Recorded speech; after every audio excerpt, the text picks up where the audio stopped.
Hey, Slater Crusaders, America's the greatest country in the world. Welcome to our special Defenders of Freedom. In this special, we're going to talk about the Tuskegee Airmen because they're some of the most amazing Americans ever. We have a potentially life-changing story of a German soldier and an American soldier who fought against each other in the Battle of the Bulge and then met up over 60 years later in person. And we have the story of an M1 rifle signed by over 200 World War II veterans. There's a Iraq and Afghanistan vet who would travel around and talk to these soldiers. And I mean, you know our World War II veterans, right? They're quiet. They don't say much about their service. Oh, it's no big deal. I was just doing my job. And then he would hand them an M1 rifle. And as soon as that rifle touched their hands, these 90-year-old men became 19 again. And they would share memories that they've never shared before and things they haven't thought of since 1942. That's all coming up on today's special. I'm really glad you're here. I want to share a story here just to get us ready. It's just one of my favorites. It's just a perfect story. It's America. It's a microcosm of America in all the best ways. And I want us all to know it by heart.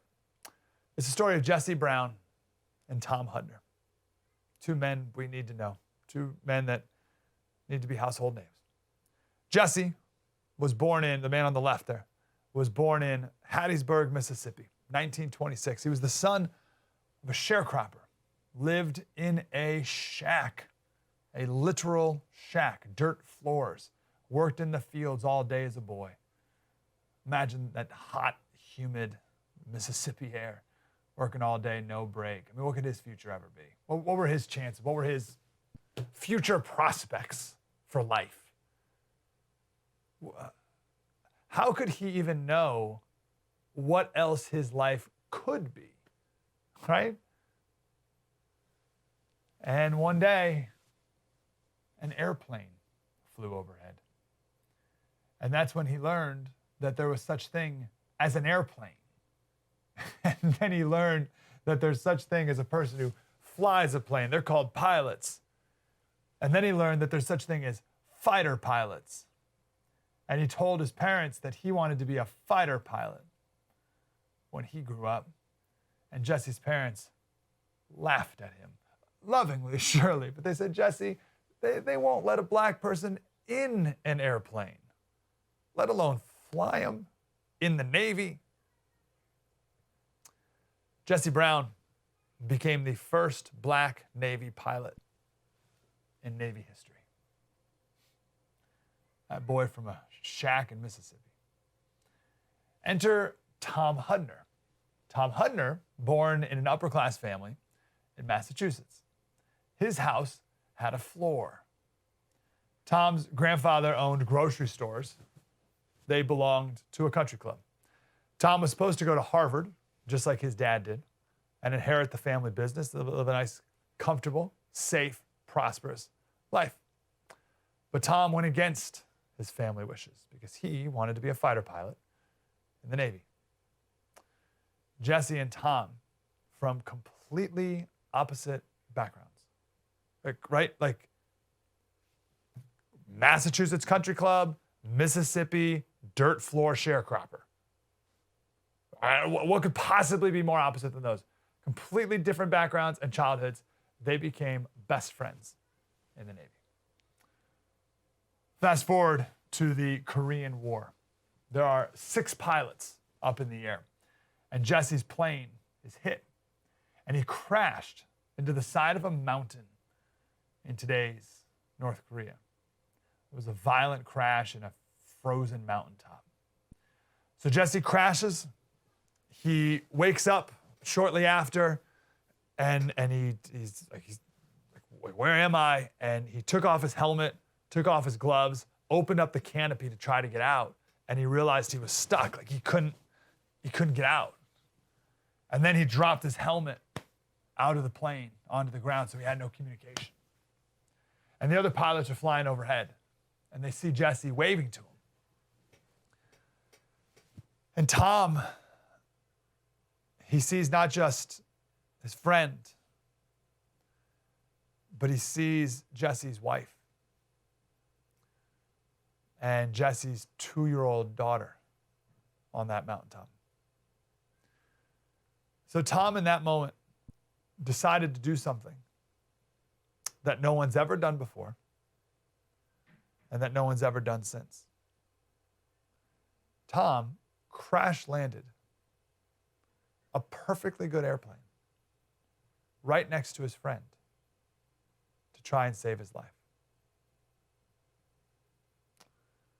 So Tom crashed, got out of his plane, ran over to Jesse. He's like, I got to get him out of this thing. Couldn't pull him out. Jesse was stuck. So he found an axe and he starts slamming on the side of trying to cut his way out, rip open the side of the plane. But the metal was frozen solid.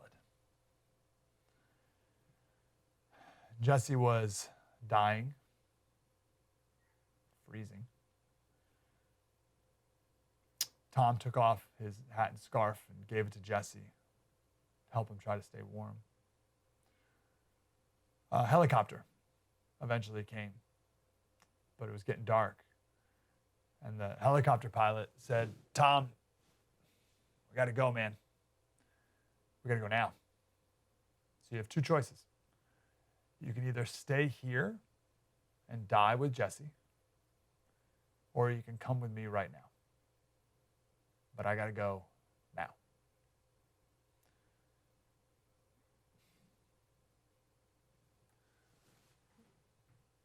What would you do? Hardest decision of Tom's life. But before he could say anything, Jesse says, Tom, tell my wife how much I love her. Before Jesse left for war, he told his wife, Daisy, he said, promise me that if I die, you'll become a school teacher. When she was in school to be a teacher, Jesse's mother died.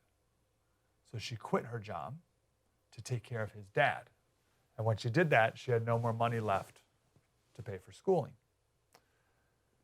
Well, Tom's hometown in Massachusetts held a parade for him.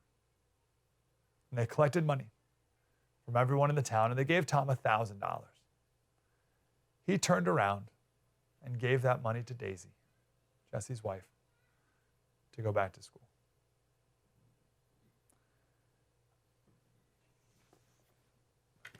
This story, it just screams America to me. Adam Makos wrote a book called Devotion. It's about these two men. It's being turned into a movie. So everyone's going to know this story soon. I'm grateful you know it before they do. This story to me screams America. The unity of purpose that these two seemingly different men had, and their friendship and their purpose transcended race and any other petty difference. Their connection, their devotion, their sacrifice, their love. This is America. This is who we are. We are Jesse Brown and Tom Hudner. On Memorial Day, but always, I think of these men. I think of Jesse Brown, right? A black pilot overcoming all the odds in society to become a pilot and just to stick it to everyone who said he couldn't or shouldn't. And then he paid the ultimate price, ultimate cost. And then his friend Tom, who was willing to pay that cost to try and save his friend as he crash landed on purpose. And then even then, he couldn't, and he never stopped loving Jesse's wife and daughter. Like, what's better than that story? I wish instead of critical race theory, instead of teaching our kids about race, that you are your race and everyone's their race and we need to hate each other based on our race. Gosh, imagine if we just taught our kids the story of Jesse Brown and Tom Hudner. It's everything that is America and that makes America great in two lives and one story. Let's share a few more of these stories together on our special Defenders of Freedom. Glad you're here. Spread the word.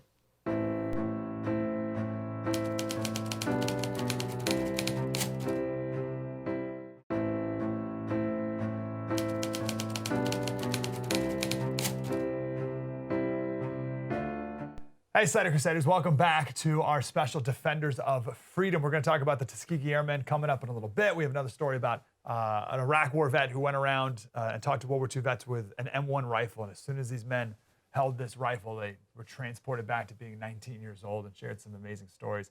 But we're going to kick off the special with this amazing story, the story of Don and Fritz. The book is called Saving My Enemy: How Two World War II Soldiers Fought Against Each Other and later forged a friendship that saved their lives. Bob Welch is the author. Bob, how are you, sir? I'm doing great, Mike. Thanks for having me on the show. Well, thanks for sharing this story with everyone. We all need to know it. Tell us about Don first. Who's Don? Don Malarkey is a kid who grows up in Astoria, Oregon. He's like Huckleberry Finn. He's got the life, and he goes off to war. And then Fritz Engelbert, quite the opposite. He's growing up in Germany, part of Hitler Youth from age 10. So very different upbringings. Both go off to war. Both have this sort of glorious sense about war, and find out it's fairly horrific. Afterwards, racked with all sorts of PTSD. Both men fighting their own battles. Don says, every time I drain my glass of scotch, I see the faces of every man I left in Bastogne during Battle of the Bulge. Fritz feels totally guilty for having been a pawn of Adolf Hitler. 60 years later, in Germany, on the 60-year anniversary of the start of the Battle of the Bulge, the two men meet. I got a million questions. It's so good. Tell me more about Fritz, the German boy, growing up as a Hitler Youth. Tell me about him and his family and how that all happened. Fritz drinks the Kool-Aid. In fact, he is so loyal to Hitler and the movement that when his parents are helping out a Jewish family, he's strongly considering turning them in, and he feels guilty for not doing so. So he wants to be part of Hitler's special force, Waffen-SS. And his father is one of the few people who doesn't think Hitler is somebody that they necessarily need to be bowing down to. And so there's lots of friction in his life. Whereas Don, again, he's living the life in Astoria, fishing for salmon and spending his afternoons on the Nehalem River like Huckleberry Finn. So very different upbringings for these two men. Wow. Okay. I'm intrigued also by the idea that they both saw this war as, help me define it. Like, you mentioned the word glorious. Like, did they think war was glorious, or their role in it, or the cause? I saw it with rose-colored glasses, that they could be heroic, that they were, both of them thought that their missions were, obviously to help out their country. That's what Fritz had been all about, serving Hitler. And when they got there, when they saw the death, when they saw the bodies, when they smelled the bodies, it was something quite different. And that's when the inner soul starts to get mangled, and something that lasted for 6 decades until actually they forgave each other in person 6 decades later. Let's take another minute and help us, if you can help us understand what they saw in battle. Yeah. Well, when Fritz finally got into battle, and it was a long time, he was near Normandy, and basically Eisenhower said you could walk for a mile and step on nothing but flesh. I mean, the pilots in the air could smell the bodies. It was that horrific. Don killed many soldiers. He had been on the front line for more days, 177, than anyone in in an Easy Company. And at one point he kills a 16-year-old boy. He said, I saw the eyes of that kid every day of my life, the rest of my life. So these are the types of things that they're seeing and feeling. And when the war's over, there's nobody there to help them unpack this. They're not going off to counselors. There's the phrase PTSD has never even been, invented. They're supposed to just buck up, get on with your life. And they tried the best they could, but they're still wounded warriors 6 decades into their lives. Wow. Okay, let's cut to the end. What was the motivation or impetus to ever meet? Because I'm imagining these kind of, I don't want to say grumpy old men, but grizzled war vets. So whatever caused them to meet. So So there's a sergeant in Iraq. In 2004, there's a sergeant in Iraq, part of the U.S. forces, and he wants to encourage his soldiers. So he has this connection with some of the Band of Brothers, and they're going to talk to him on the phone. But while they're on the phone, a shell goes off, and one person's killed, other people are injured. And when the Band of Brother guy, Earl McClung, gets back on the line, he says, "Billy, you need more than just a phone call. What can we do to really support you guys?" And Maloney says, "Come to Germany, bring a half dozen of the Band of Brothers, and meet with my people and encourage them." So they do that. And then the last thing he says is, "And how about we invite some Germans?" And the line just kind of goes quiet, because you just don't do that. You inviting the enemy, but they do it in Germany. Fritz Engelbert does not want to be there. And in fact, the Wild Bill Garnier leans across the table and says, "Fritzy, it's a good thing I didn't meet you 60 years ago. Otherwise, I would have killed you." And that's exactly what Fritz did not want to encounter. That's why he didn't want to be there. He gets up to leave, but Don Malarkey hoists his beer in the air and says, "To my new friend, Fritz Engelbert, the newest member of the Band of Brothers." And that moment changes everything. The next night, over a couple beers, they share each other's stories, with Matthias, Don's son, doing the interpreting, and they realize they both are broken men. And basically, Fritz says, "Don, you only did what your country told you to do." And Don says to Fritz, "Fritz, you had no choice with Hitler. You were in Hitler Youth from 10. Move on. You're a good man. You've raised good sons." So they basically forgive each other, and thus begins an amazing friendship that heals these wounds that they've had. Okay. So I have I got this image that you just painted of them are they in a bar in this scene? You said raised a beer. Are they in a bar? I have such a vivid image. I almost don't want to ask any more questions because it's so clear in my head, but where were they?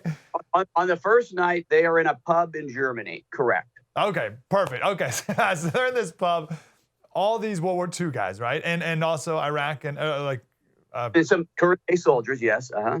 Okay, so Fritz gets ticked off, leaves, and Don... Go ahead. And Don hoists his beer and basically welcomes him into the fold. So this is a story not only about forgiveness, but about courage, because it took courage to invite the German.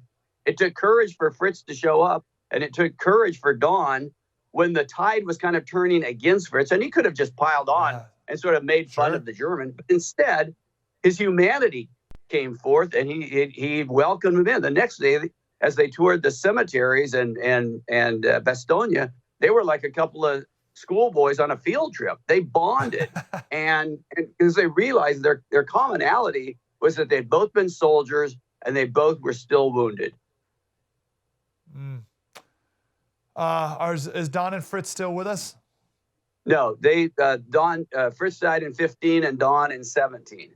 But the cool thing was that in 17, before Don did die, his daughter invites the two sons of Fritz Engelbert to Portland, Oregon, to an Easy Company reunion without asking anybody. So these two Germans show up, and these are the people coming to this reunion are the sons and daughters and nieces and nephews of American soldiers, some of whom died in Germany.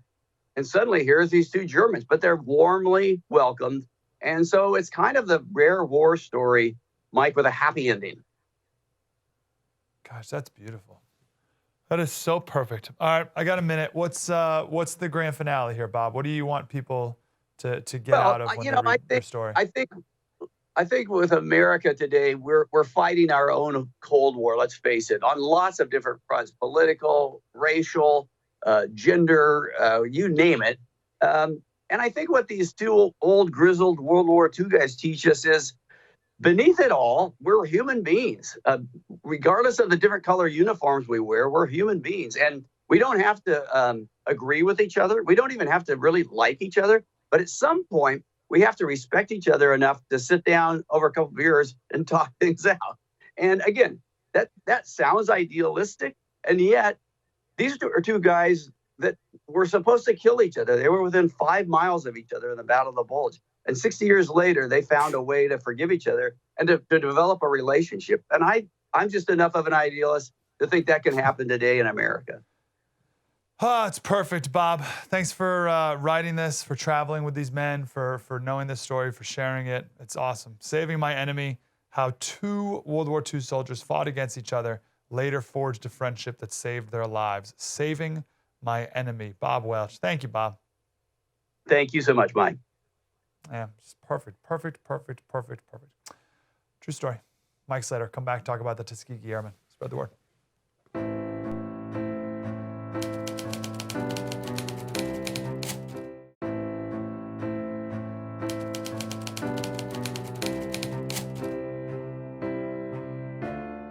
Hey, Slater Crusaders, welcome back to our special Defenders of Freedom. So, listen, we're all history buffs here, but there's a next level of history that's not just times and places, but things.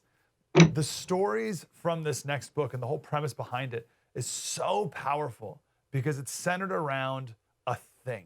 It's called the rifle. Combat stories from America's last World War II veterans told through an M1 Garand. And Andrew Biggio, Marine himself, is the author. Andrew, how are you, brother? Awesome. Thank you for having me on the show. I really appreciate it. Yeah, dude, give me the genesis of this book and this gun. Sure. So the M1 Grand Rifle was the standard rifle of the time during World War II. My grandfather's brother was killed in the war, during the war. And when I returned home from Iraq and Afghanistan, I began to read his letters that he wrote home before he was killed because him and I shared the same name. And when I was reading his letters, I saw that how much he enjoyed this M1 rifle here. And what I began to do was I purchased it and I showed my family and they thought it was interesting. But I said, you know, I'm not really getting the reaction, the response I thought I'd get out of people who hadn't served. So I took it to one of my neighbors who fought in the Battle of Okinawa. And at age 93 at the time, you know, he's pretty weak and pretty dwindled down. And once I put this rifle into his hands, it's like he turned into a 19-year-old kid again. He was waving it around, aiming in, and he just started telling me all about the Battle of Okinawa. And it was just after 2 hours of talking about the Battle of Okinawa, I finally said, hey, please just add your name to my rifle. I always want to remember this. And then when I left his house, I was hooked and I couldn't stop getting it. As you can see, I have over 200 names. This was a 5-year journey and over 200 World War II veterans signed my rifle and I recorded their stories. And I think I was probably like 20 or 30 signatures in. And I said, hey, I should start writing about these men. It should just be more than just a signature. I should be sharing their story with the world. Good for you, brother. I'm like a little emotional even thinking of this, like the beauty of this. I'm imagining this 93-year-old man, as you said, kind of weak and, you know, and then you give him this gun and he's just like transported back to the last time he held it. As you said, when he was 19 and like under attack and or wherever all these men were, as this was the most popular gun at the time. Just the fact that they were transported back there is really amazing. So tell me one more thing about that, and then I want to go into some of their stories because I can't get over it. I'll never forget that image that you're painting here. But tell me more about when you hand this gun to these guys. What are some other reactions that you remember? The first thing they always say is, wow, I don't remember it being this heavy. Every one of them spot on says that. And it's so funny. I wish I could have like a whole compilation of all of them saying that. But it's you know, most of them are great memories, but then we have the sad memories. And that's important to record because when I'm talking to them and they start talking about the horrors of war or a buddy dying or this rifle being blown out of their hands during a firefight or during an artillery explosion, you know, I record this story, I share it. It's not the prettiest of stories, but I want younger veterans who are coming home today, especially after Iraq and Afghanistan, to show them that, you know, they can live well into their 90s and live a long, successful life after combat. And because these men did it, you know, they're 95 to 105 years old right now. And that's the oldest man on this rifle is 105 years old, you know, and if he made it, so can we. That's kind of another hidden message I like to show the veterans. Oh, I love that. Why? That's super important. What was a common theme that came out amongst their stories that stood out to you? A common theme would probably be, we often refer to them as the greatest generation, which they are. They were men during a incredible, unique time. But I guess the common theme for them was, there's nothing glory about war, about serving. There's, the movies always show that there's heroes and that there's, I talked to a lot of veterans who, never saw any of that, and that they were just scared boys doing their job. They ultimately, as much as they hated, the Germans or the Japanese at the end of the war, they ultimately felt bad for the whole situation. And I think they've had a lot of time to reflect on that. These men who are now into their 90s and 100 years old, and they went in as a 19-year-old kid. I hate the Germans, I hate the Japanese, or the Japs, they would refer to them back then. And now I think that after time heals all wounds, they realize that those were also just 19, 18-year-old kids following orders. Which is the story we just shared in the guest before you. Mm-hmm. What do we do with that, though? This idea, which is true, that our soldiers in war is personified as a glorious thing, and you can speak to this better than I can. I mean, perhaps there's glory in it and there's nobleness in it, no doubt about that. But that it is not. It's not what? It's not. I don't know, right? I mean, scared boys, right? 19-year-old scared boys. What is war if not this triumphant, glorious, noble, right? How do we make sense? Yeah, I think, what made sense to me was they all acknowledged that it was necessary. They had to stop the carnage going on in Europe and in the South Pacific. They acknowledged they had to go. It's about half and half on the rifle itself. Half the men enlisted, and then half the men admit that they were drafted. They didn't want to go unless they absolutely had to. But now, 75 years later, they're telling me how as a draftee, they earned the Silver Star, they earned Purple Hearts or Bronze Stars or Medals of Valor, or went on to become the president of their association, whether it's the 101st Airborne Association or the 34th Division Association. These are men who originally didn't want to go to war. And they don't, glorify the death and killing, but they recognize it was a necessary evil, for military action. And that's how I kind of, make sense of it is, when needed, the soldiers are, your best ally and your best weapon in time of when evil's trying to prevail. Yeah, super important. We got a couple minutes. Give us a couple stories here that stand out to you of these men. Believe it or not, one man I love talking about that he passed away recently and didn't get to see the finishing of the book was Lawson Sakai. He was with the 442nd Regimental Combat Team. These were all Japanese American veterans who weren't allowed to serve in the Pacific and originally not even allowed to join the military because, the Empire of Japan attacked Pearl Harbor. But Lawson was given an opportunity as a Japanese American to serve in a unit to fight in Italy. And he went on to earn 3 Purple Hearts, 2 Bronze Stars, and was one of the most decorated regiments of all time in the U.S. Army. The 442nd blows my mind. It's right up there with the Tuskegee Airmen, right? Like these men's families were interned at the time that they were joining and fighting for the country that interned them. What motivated him? What in the world? I think it's so awesome meeting these men because they don't feel sorry for themselves and the experiences they had. And, I think that can go a long way, especially, again, I'm referring to the younger veterans to take a page out of their book. But what motivated them was that, initially somebody protested to Congress, give these Japanese Americans a chance. They will have allegiance to America, we promise you. And they went and they proved the whole world wrong, and they became, like I said, the most decorated infantry regiment of World War II. What do you make of these men's humility? All the World War II veterans I've ever talked to, they all say, I was just doing my job, no big deal. Where's that humility come from? I think it comes from, they were the greatest generation, but they're also the silent generation. A lot of them did not talk about the war when they came home. So I captured a lot of stories of even family members didn't even know dad had done that or grandpa had done that. And, there was 16 million veterans in World War II, American veterans. So back then, everybody was a veteran. Literally, your neighbor, the postman, the police officer, the lawyer, the doctor, they were all veterans. The congressman, the mayor, veteran. So nobody felt really special back then. Everyone was a veteran. And then when when you see the numbers start to dwindle down, they become few and few and few. I think that's where a lot of that mentality comes from, saying I'm nobody special, I'm not a hero. But in reality, they totally are, because they help save the world. A great point. Was there any picture in your mind that one of these veterans painted more vividly than normal?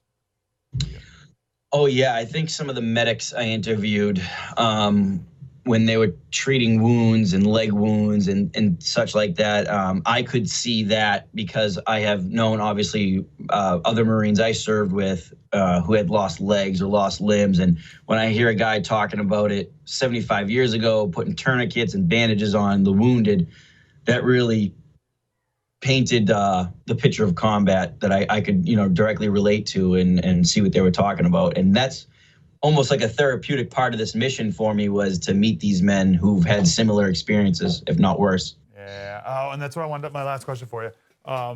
What are some similarities and differences between these guys and you and your fellow more current service members? And what that could be either experiences or just type of person. Yeah, I've been trying to study that through and through.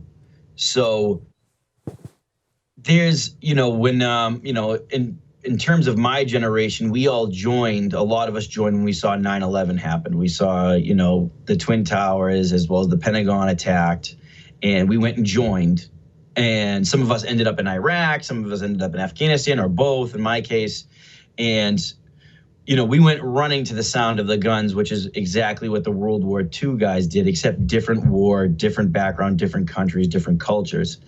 I saw, honestly, that the World War II generation, they were extraordinary men during a unique time. And I feel the same way about the men and women who joined after 9/11. Naturally, those wars don't get as much praise and attention as World War II did, but the mentality was still there. Like the kids who wear the uniforms today are doing it in the shadows of their World War II heroes, because they inspired them to join the military. So I think there was a lot of similarities. And really the only difference is, I guess, the lack of care coming home. A lot of World War II veterans didn't get the proper care. Back in the day, they called it combat fatigue or shell shock. But today, the PTSD and the mental health is a little bit more public. So it's nothing to be ashamed of or nothing to hide behind, like what they had done in the 40s and the 50s. Could you imagine going to war with an M1 on your side as opposed to what you were carrying? What's funny is I would have told you 5 or 6 years ago, no. But now, after carrying this for 5 years, now I can actually see myself holding it in a foxhole. That's awesome. The Rifle by Andrew Biggio. Go get it right now. Know these stories, know these men, and tell your kids about them. Andrew, appreciate your service. Thanks for writing this. Thank you. Thank you. I think it was a great morning. Thank you, sir.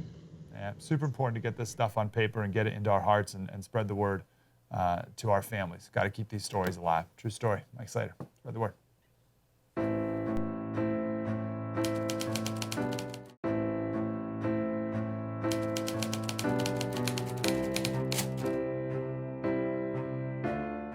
Hey, Slater Crusaders, welcome back to the grand finale of our special Defenders of Freedom.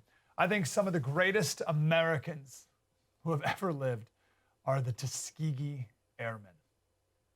We got to learn more about these men. We all need to know more about these men, no doubt about it.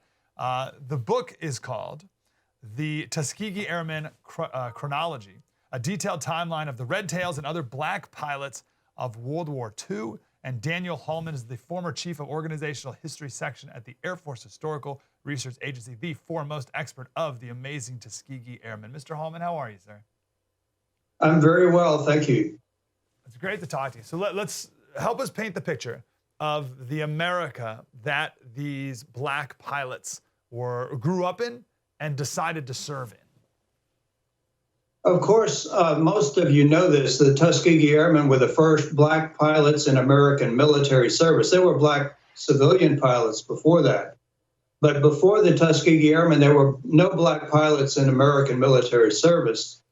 And the environment that came out of was very racist, of course. After World War I, the War College of the Army in Washington had what they called a study, but it was really just a report about the performance of black soldiers in World War I, and it was very derogatory, and it contributed to the idea that blacks were not qualified to serve in certain positions in the Army.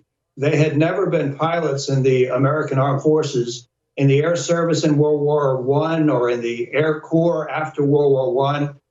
And of course, the Army Air Forces grew out of the Air Corps, which started in 1926. The Army decided to start training black pilots because of Franklin D. Roosevelt. He made a promise in 1940 that he would actually start training black pilots for service with the Air Corps. And he fulfilled his promise in 1941. The Tuskegee Airmen experience actually started in Tuskegee, with the pilot training starting with primary flight training at Moton Field, which is now the Tuskegee Airmen National Historic Site. And then they moved to basic and advanced flight training at Tuskegee Army Airfield, which was a much larger airfield a little bit to the northwest. So it's twofold here. So first you have, as you detailed, the American military, the brass coming around to even wanting or allowing black pilots. But then you have, why would these black pilots even want to serve and fight for this nation that treated them so poorly? What was in it for them? What motivated these men? That's a question a lot of the Tuskegee Airmen faced or asked themselves. And that question came up in a lot of their autobiographies. I have several of the autobiographies of Tuskegee Airmen, and I've met a lot of them. I've been to 8 of their national conventions. The Tuskegee Airmen Incorporated is still an organization of black veteran pilots, not only Tuskegee Airmen, but also their supporters. And I've been to 8 of their conventions. And a lot of the Tuskegee Airmen wanted to serve because they were inspired by Charles Lindbergh and other pilots, other aviators, even black aviators such as Bessie Coleman, who was a black female pilot in the 1920s. And they wanted to fly, but they also wanted to serve their country. Of course, when Pearl Harbor was attacked in the end of 1941, the Tuskegee Airmen were already training for military flight training at Tuskegee. The first pilots didn't actually graduate, though, from flight training until March of 1942, even though they started training in the middle of 1941. But they wanted to serve their country and they wanted to fly. And I think those outweighed the idea that they didn't want to serve a country that didn't treat them as first-class citizens. They looked at it, some of them looked at it as an opportunity to show what they could do and to show that they could be just as useful to the war effort as any of the white soldiers or white airmen or white sailors. They wanted to prove that World War I report wrong, and I'm sure any other biases that they experienced. That's right. Can you share some stories of any Tuskegee Airmen that really stand out to you? Well, there are a lot of famous Tuskegee Airmen. Probably the most famous of all is Benjamin O. Davis Jr. He was the son of the first black general in the Army, Benjamin O. Davis Sr., of course. And Benjamin O. Davis Jr. went to West Point. And after he graduated from West Point, and he was somewhat ostracized by the cadets there, but he did complete West Point. He went to be among the first black pilots who trained at Tuskegee. He was in that first class. They graduated in March of 1942. And he went on to become the commander of the 99th Fighter Squadron, which was the first black flying unit and the first one to deploy overseas for combat. Went to North Africa in 1943. And he later became the commander of the 332nd Fighter Group, which included the 100th, 301st, and 302nd Fighter Squadrons, and ultimately also included the 99th. The 99th was assigned to the 332nd.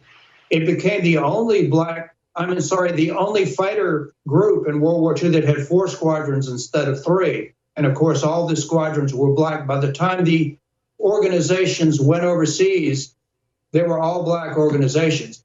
Now, Benjamin O. Davis Jr. was the commander of the 99th, as I said before. He was the commander of the 332nd Fighter Group. And there was an experience he had after he returned to take command of the 332nd Fighter Group. He learned that there was a commander of a group to which the 99th Fighter Squadron had been attached in Italy who wanted to take the 99th Fighter Squadron out of combat. And he had just come back to take command of the 332nd Fighter Group and take its 3 squadrons to Italy. So he was disturbed by that report, the report of Colonel Momire of the 33rd Fighter Group, who wanted to take the 99th out of combat. And he testified before a War Department committee defending the record of the 99th Fighter Squadron. The War Department actually launched a study to compare the performance of the 99th Fighter Squadron as a P-40 squadron with the other P-40 squadrons that were serving in the same theater, the Mediterranean Theater of Operations. And that study showed that the 99th was flying just as well as the other squadrons.